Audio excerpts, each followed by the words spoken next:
Hey everybody, it's Jason Blaha with Ice Cream Fitness here. It is time for part 2 of the Monday Q&A, and I'm sorry it's coming out so late today. But hold on, let me give you guys a bicep shot first.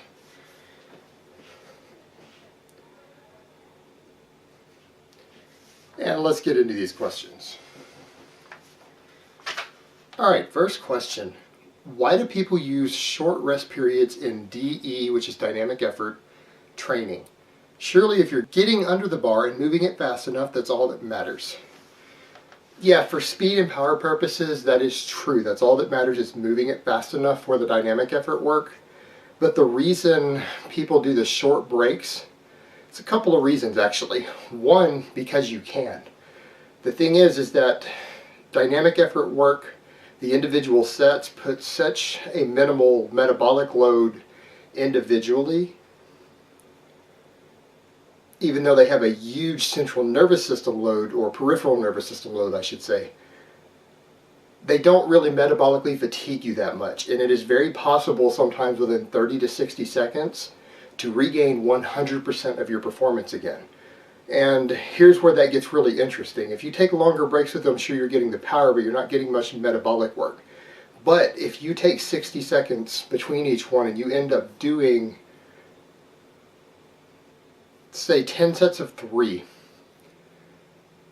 on your speed work inside of 10 minutes. That means you've done 30 reps in 10 minutes time, all with reps that are maximum exertion reps that have recruited maximum muscle fibers. Every single rep in a speed set recruits as many muscle fibers as a set taken to failure does. And that's not even subject to debate. We know that's true if the DE work is done correctly. So you've basically 30 times in 10 minutes have hit maximum muscle fiber recruitment. You have recruited all muscle fibers that are available 30 times in a short period of time. And what happens with that high volume of doing that in a short period of time, you create a lot of workload density. And if you take those short breaks with it, you replicate a lot of the metabolic and hypertrophy benefits that you would get from doing higher rep work. You actually, and I would argue, and some experts would argue this also, even people with PhDs, that it may replicate the full hypertrophy and metabolic benefits of, say, doing 10 sets of 3. And potentially exceed it, although I'm not going to go so far as to say it will exceed it, although it will give you a lot more power, speed, and nervous system recruitment than it will. But it definitely has potential for hypertrophy, and by cutting those breaks down short like that, you're basically killing 2 birds with 1 stone. You're training for power and speed, and you're getting a high workload density for metabolic fatigue and additional hypertrophy. Alright, next question. Thoughts on DC training for naturals whose main goal is strength with hypertrophy? Alright, DC training stands for dog crap training, and I remember when this came out. I remember the individual named Dante who wrote it, and regardless of what anyone says, this training was originally intended for moderately heavy steroid users. And Dante was a heavy steroid user, and his clients were heavy steroid users, to my knowledge at the time. Now, all of that aside, I personally do not like DC training.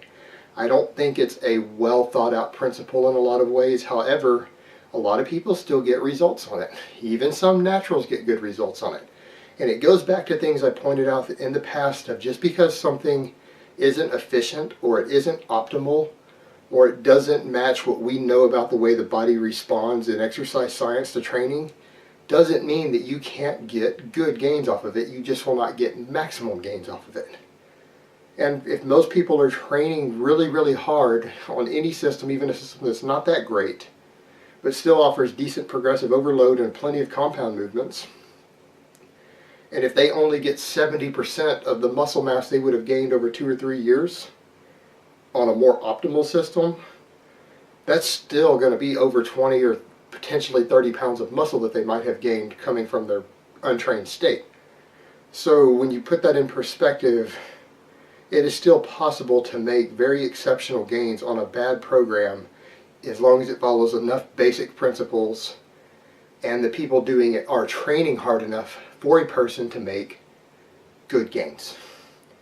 So just because I think it's a bad program doesn't mean that a person training hard enough couldn't progress on it quite well. I just think there's a lot better things that people could use. Okay, next question. Heavy squats and deadlifts on a Smith machine. Effective or not effective for explosiveness? Thanks. Well, first of all, there's no way to train explosiveness effectively on a Smith machine because it limits bar speed with the way the rollers and everything work. You'll never get truly explosive on a Smith machine. Now, the other concern there is that you're talking about heavy squats and deadlifts on there. That is not safe. The only way you can safely do a squat on a Smith machine is to almost do a hack squat, to where your legs are way out in front of you and you're replicating a hack squat machine. You cannot replicate a proper barbell squat or a proper deadlift on a Smith machine due to the fact that it locks you in a fixed plane, and those are not movements meant for that. You're either going to, in the long term, potentially damage your back or damage your knees using a Smith machine for squatting or deadlifting, and I do not recommend it. The only use I think a Smith machine has is for some pressing accessory movement.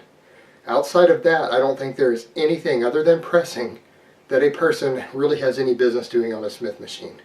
Or maybe some type of shrugs, but generally shoulder work and pressing. That's about it. Anything else, I think that they're potentially dangerous and destructive to your body. Alright, next question. How does the deadlift increase size of muscles that are only contracted isometrically? All other exercises provide strength and size increases through isotonic contractions. The farmer's walks, the deadlifts don't really put all affected muscles through a full range of motion. So is isometric exercise as effective as full concentric eccentric movement?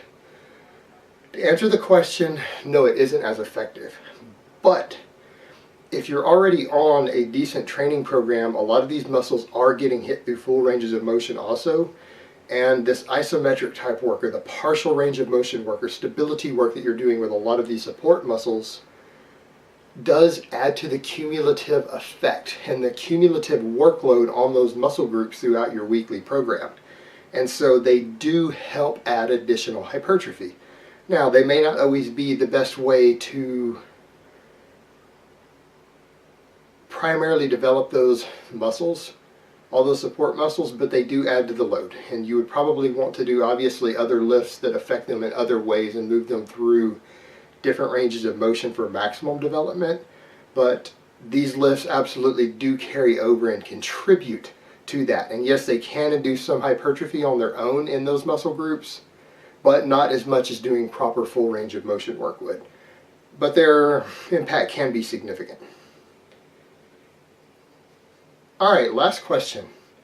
What are your strategies for dealing with appetite and hunger? That's a good question because I'm a voracious eater, and even now I'm on 5,500 calories a day, and I intermittent fast still. For me, what I do is I have to use different strategies, and I'm assuming this is talking about cutting. What I personally have to do are things like intermittent fasting. And what I also do, as I get further into a cut, I like to increase protein because, again, that changes your net caloric intake. I will go as high as 300 or 400 grams of protein on a cut. And I will increase my amount of vegetables. So I get a satiation effect from the protein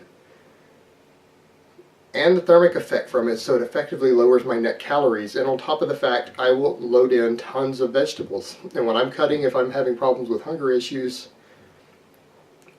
I will sometimes eat 2 or 3 pounds of broccoli or some other steamed vegetable or mixed vegetable in the thing, something that is very filling but not very calorically dense, to try to control my appetite. And I will still give myself my small treats so that I don't crack under the strain of when I'm cutting. So I will still allow myself 300 calories of treats of some type every day, whether it's a small slice of pizza or 300 calories of ice cream or something to make me feel like I'm getting something I enjoy. And what I will do with my treat foods is that I will eat them very, very slowly. For example, if I get a little 600 calorie chicken pizza that I cook in the oven, I will actually sit there and take an hour to eat it. And what I will do to make it last longer, that little bit of treat food I get when everything else I'm eating is chicken and broccoli and cottage cheese, is I will go cut one slice off in the other room where I cook it, come sit down on my computer, take one bite, set it down, and do something and look at something on the screen between every bite so that I don't hold the slice in my hand and I have to pick it back up each time. And it forces me to enjoy and draw out the experience longer. and then I will go back and cut another slice off and bring it back in here and do the same thing.